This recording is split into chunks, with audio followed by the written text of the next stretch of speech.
दोस्तों आज पेश है काल अजगर। ये कवर चित्र है दोस्तों।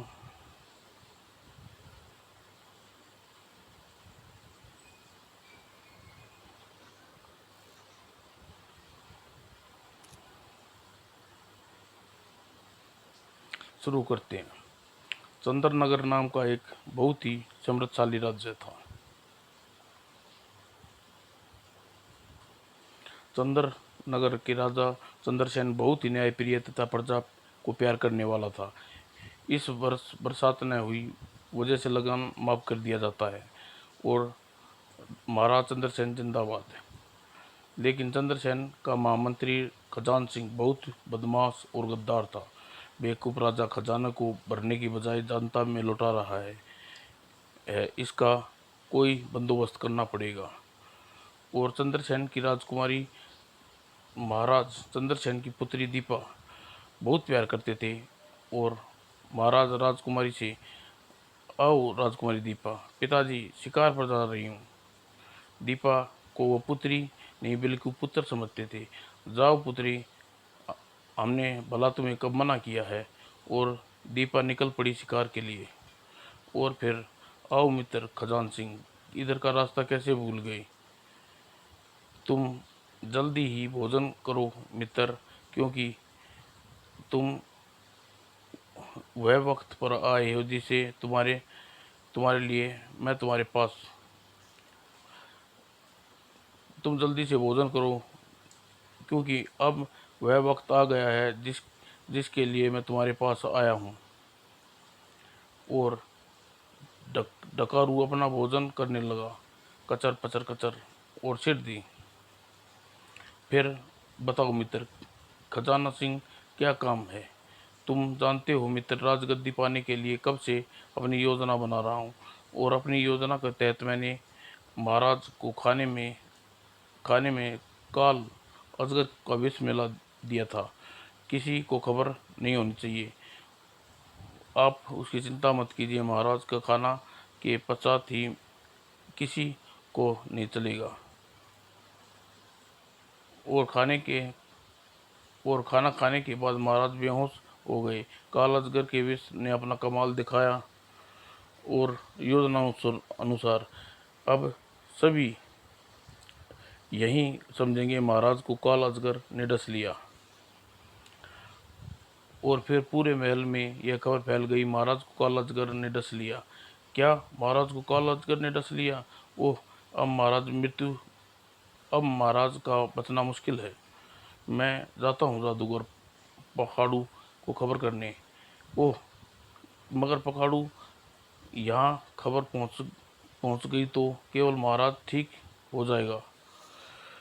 और महाराज पहुँच गई तो न केवल महाराज ठीक हो जाएंगे और और महाराज जादूगर पखाड़ू कि महाराज बचा भी सकते हैं, बल्कि हमारा भंडारा भी फूट जाएगा। और तुरंत ही महामंत्री को खबर करनी चाहिए।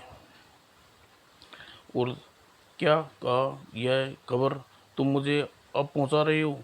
अब मैं महाराज के बिस्तर पर अन्य मंत्रियों के साथ साथ खड़े ऐसे मैं आपको कैसे कह सकता था। पखाड़ू के पास तो अब तक सैनिक पहुंच भी चुके होंगे। और टकरू, तुम्हें पखाड़ू को महल में पहुंचने से रोकना होगा। बस इतनी सी बात है, पखाड़ू को महल में नहीं पहुंचने पाएगा। और फिर उधर ही जा रहा हूँ जिधर पखाड़ू को रोकने के लिए तुम भी वक्त पर पहुंच जाना। मैं पहुंच जाऊंगा मित्र। और उधर चंद्रसेन का मित्र शुभ चिंतक जादूगर पखाड़ू। तभी पखाड़ू ने आंखें खोली। पुत्र, जादू का कला अपरंपार है। इसके लिए सीखने के लिए कोई कठिन दौर से गुजरना पड़ता है। लेकिन छोटे और छोट लेकिन छोटे फल का कमाल ध्यान शैतान ध्यान हमेशा शैतानी करने में लगा रहता है। ही हाँ। और पखाड़ू का क्रोध बहुत आया था। कमल पुत्र, तुम अब शैतानी छोड़ो और अब तुम जवान हो गए हो। पिताजी, कल से मैं ज़रूर पढ़ूंगा। अभी तो मैं खेलने जा रहा हूँ। तभी सैनिक वहां प्रवेश किया। महाराज, काल अजगर ने काट लिया है। अब आपके अलावा उसे कोई भी नहीं बचा सकता, मदद नहीं कर सकता। तुरंत ही पठारू उठ खड़ा हुआ और काल अजगर की विष बहुत ही खतरनाक होता है। उसे इंसान 1 महीने तक बेहोशी की हालत में रहता है, फिर उसका शरीर गलना शुरू हो जाता है और काल अजगर का विष उतारने का मंत्र सिर्फ मुझे ही आता है। और जल्द ही वह दूर दूर नहीं जा पाए थे, तभी उससे पहले ही पखारू संभल पाता उसको खत्म करना आवश्यक होगा, क्योंकि चंद्रनगर का शक्तिशाली व्यक्ति है वो तड़ाक। और तुम तो कहते थे बहुत शक्तिशाली है, परंतु यह तो फुस निकला। नहीं मित्र टकरू, अगर इसने अपने ऊपर हमला का पता होता तो हम दोनों को आराम से समाप्त कर सकता था। जब तक डकारू यह आमंत्रित बक्स में बंद रहेगा, तब तक हमारा कुछ नहीं बिगाड़ सकता। तुम इसे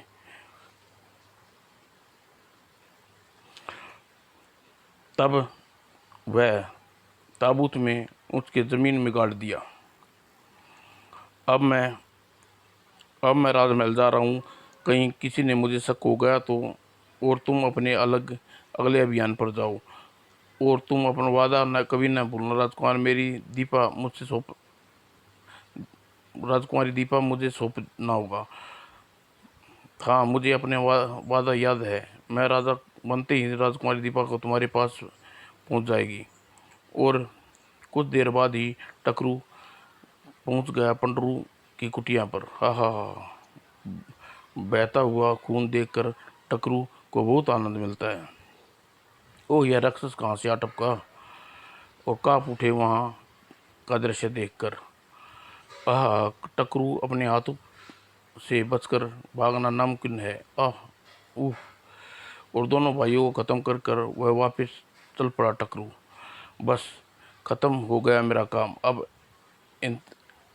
इंतजाम करूं दीपा के अपने पास पहुंचने का और अपने ही खून की धरती पर बहा देखा। चीख उठा कमल भैया। लेकिन जाने वाले को कभी नहीं लौटते। उफ। और फिर मैं अकेला जी कर क्या करूँगा। मैं भी तुम्हारे पास आ रहा हूँ भैया। और वह कूद गया सरोवर में और पानी में डूबकर अपनी जान दे दूंगा। लेकिन होनी को उसकी मौत मंजूर नहीं थी और उसकी आंखें खुली। मैं कहाँ हूँ? मैंने तो सरोवर में छलांग लगा दी थी। तुम इस वक्त पाताल लोक में हो बस। और आप कौन है? मैं पाताल लोक की रानी दिव्या हूँ। तुम्हें मरने से मैंने बचाया है। तुम्हें आत्महत्या करने की कोशिश की, मैंने अपनी शक्ति से जान लिया। तुम्हें आत्महत्या तो कायरों की निशानी है। तुम्हें न केवल अपने भाइयों की मौत का बदला लेना चाहिए, बल्कि अपने पिताजी को आज़ाद कराना चाहिए। ये आप क्या कह रही हैं? मेरे पिताजी उसकी कैद में हैं। हाँ, पाताल की रानी दिव्या ने कमल से अपनी सारी शक्ति द्वारा ज्ञात की सारी बात बता दी। ओह, मगर उनका मुकाबला कैसे करूँगा? मैं सिखाऊंगी तुम्हें जादू। मैं तुम्हें पिता से भी महान जादूगर बनोगे। बोलो, सीखोगी? हाँ हाँ, मैं सीखूंगा जादू। मैं बदला लूँगा उस दुष्ट से। मैं उसे ख़त्म कर दूंगा, दुष्ट को। और फिर कमल पूरी लगन से जादू सीखने लगा और अपने आप को पूरी ताकत एकत्रित करो बस। पूरी करता से जादू सीख रहा था कमल। और इधर चंद्र नगर में मैं भगवान के पिताजी के ठीक होने कर दो। आपके सब कुछ कर सकते हैं, फिर मेरे पिताजी को ठीक क्यों नहीं कर रहे? और चंद्रनगर में प्रजा भी महाराज चंद्रसेन की जिंदगी के लिए प्रार्थना कर रही थी। उधर अपने कक्ष में ठहाका लगा रहा था खजान सिंह। हाँ, बस 2 दिन और रह गई हैं, फिर चंद्रनगर का राजा बन जाऊंगा। और इस प्रकार पूरे 2 दिन भी बीत गए। अभी तक पिताजी को ठीक अभी तक पिताजी आप मर सकते हैं, आपको कुछ नहीं होगा और कुछ नहीं हो सकता। और इसी के साथ महाराज चंद्रसेन का शरीर गलने लगा। और बस राजकुमारी दीपा, अब महाराज का अंतिम संस्कार जल्द कर देना चाहिए, वरना काल अजगर पूरे महल में फैल जाएगा। और उसी दिन महाराज का चंद्रसेन की अंतिम संस्कार कर दिया। हर एक किसी की आंखों में आंसू थे। और अगले दिन खजान सिंह ने स्वयं को राजा घोषित कर दिया। चूंकि राजकुमारी दीपा को अभी राज करने की कोई तजुर्बा नहीं है, इसलिए जब भी राजकुमारी पूरी परिपक्व नहीं हो जाती तब तक चंद्र नगर की बागडोर हम खुद संभालेंगे। किसी ने खजान सिंह का विरोध नहीं किया। खजान सिंह के राजा बनते ही ओम नमः भूम भुवा। और चंद्र सिंह ने राजा बनते ही अगले दिन ही, राजकुमारी दीपा, हमें तुम्हारी राजनीतिक शिक्षा का प्रबंध कर दिया है, तुम्हें कल ही रवाना हो कर देंगे। जी अच्छा, बहुत अच्छा। अगले दिन खजान सिंह राजकुमारी दीपा को भेज दिया डकरू के पास। हाँ हाँ, अब तुम चंद्र नगर नहीं लौट सकेगी, क्योंकि डकरू के शिकंजे से निकलना नामुमकिन है। और पाताल लोक में बस वत्स, आज से तुम्हारी शिक्षा पूर्ण हुई। अपने पिता और महान जादूगर से भी महान जादूगर बन गए हो। आज जाकर अपने पिता को आज़ाद करा रहो।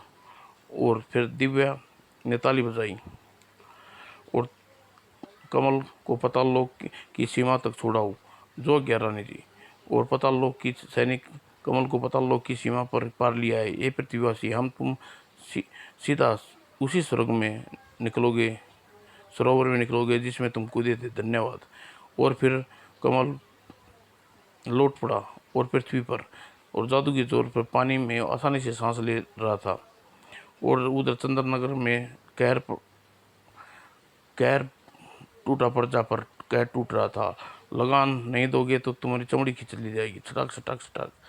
लेकिन स्वर्गीय महाराज ने तो हमें लगान माफ कर दिया था और वर्तमान राजा ने लगान देने का हुक्म सुनाया है। और वैसी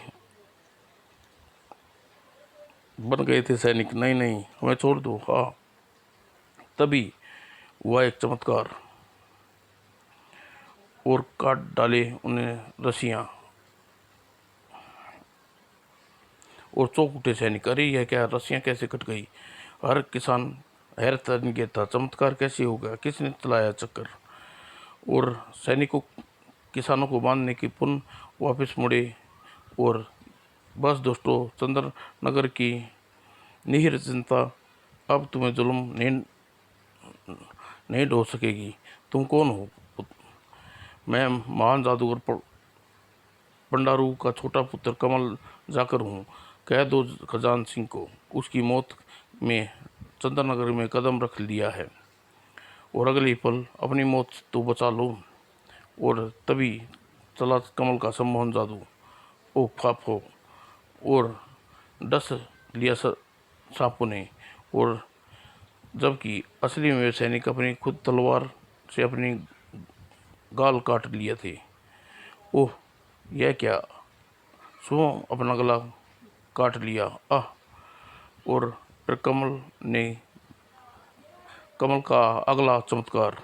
और फिर हवा में फेंक दिया लोहे के गोले को और आफत पड़ी सैनिकों पर। कुछ ही देर में लाशों पड़ी सैनिकों की। नहीं नहीं, मुझे छोड़ दो।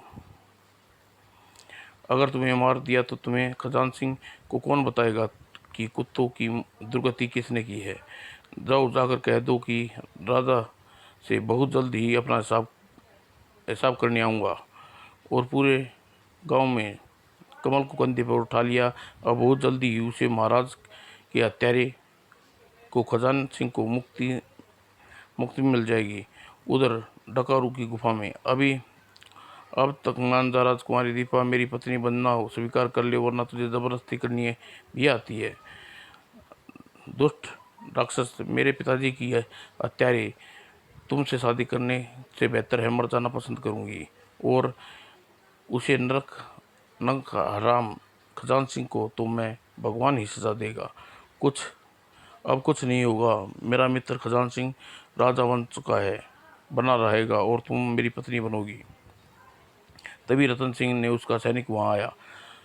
महाराज ने आपको इसी वक्त याद किया है। और तुरंत ही डाकरू गुफा से द्वार बंद कर दिया और फिर वह चल पड़ा सैनिक के साथ। आओ मित्र, तुम्हें अवश्य मेरे मित्र को कोई विपत्ति आ गई है, उसने मुझे तुरंत बुलाया है। और कहो मित्र, कैसे याद किया तुमने?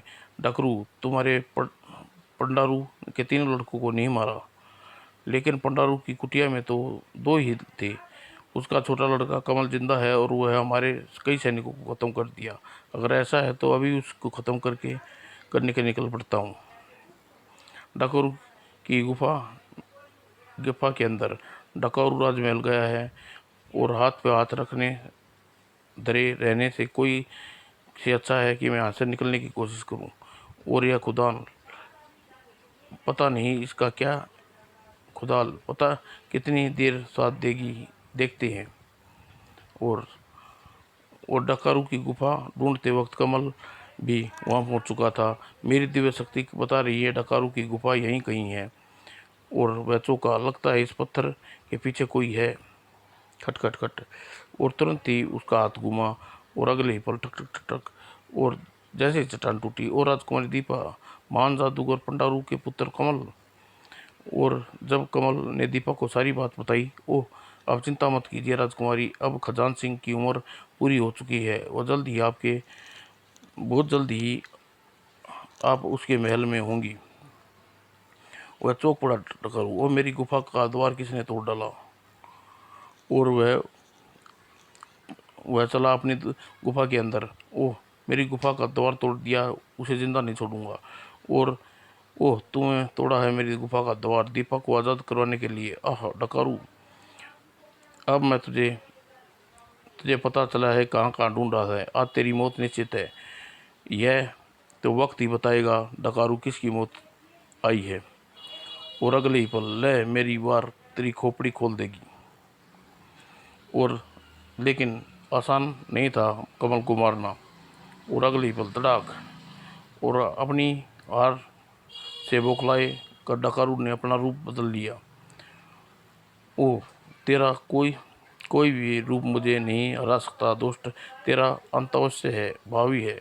और अगले ही पल फेंक मारा उसने चक्कर देते ने कमल पर।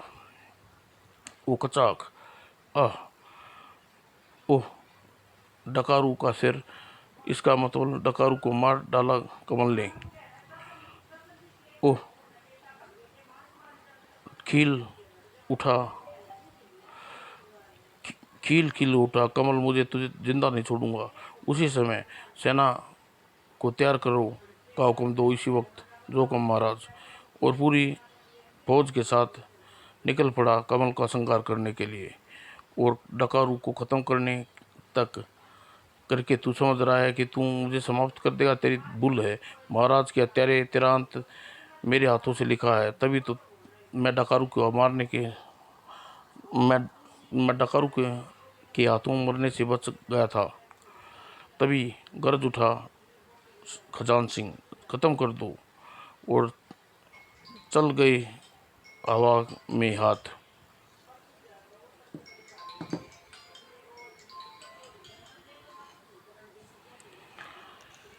और शोले की बरसात होने लगी आकाश में। भागो भागो, आग लगी, बरस रही है। ओह, हम इसे युद्ध नहीं कर सकते। आह भागो।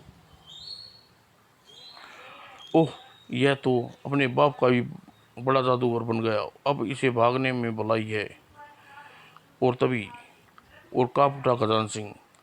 और इसी पल अजगर का जहर खून तूने इसी काल अजगर का जहर तूने महाराज से हत्या करी थी ना खजान सिंह। अब मुझे माफ़ कर दो कमल, मुझे माफ़ कर दो। और लेकिन कमल ने दुष्ट को कोई तरस नहीं खाया और प्राण स्वरूप आह।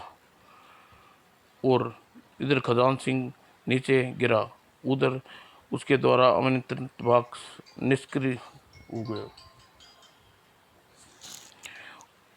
खत्म हो गया था और उधर पंडारू बाहर आ गया। दुष्ट ने धोखे से कैद कर लिया था मुझे और अगले ही पल जादू के जोर से सारी स्थिति का पता लगा। ओ मेरे पुत्र निर्मल और सबल मारे गए और कमल ने उनकी मौत का बदला भी ले लिया और पंडारू तुरंत ही पहुंचा चंद्रमल के महल में। पिताजी, मेरे बच्चे और तत्पश्चात राजकुमारी।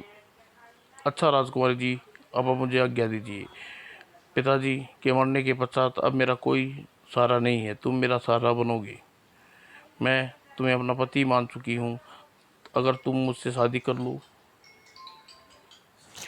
अगर तुम मुझसे शादी कर लो तो यह एहसान होगा तुम सर। यह क्या कह रहे हैं आप? मुझे तुम बहू के रूप में स्वीकार हो दीपा। और फिर अपनी शादी के पश्चात रानी दिव्या ने बुलाना नहीं भूला था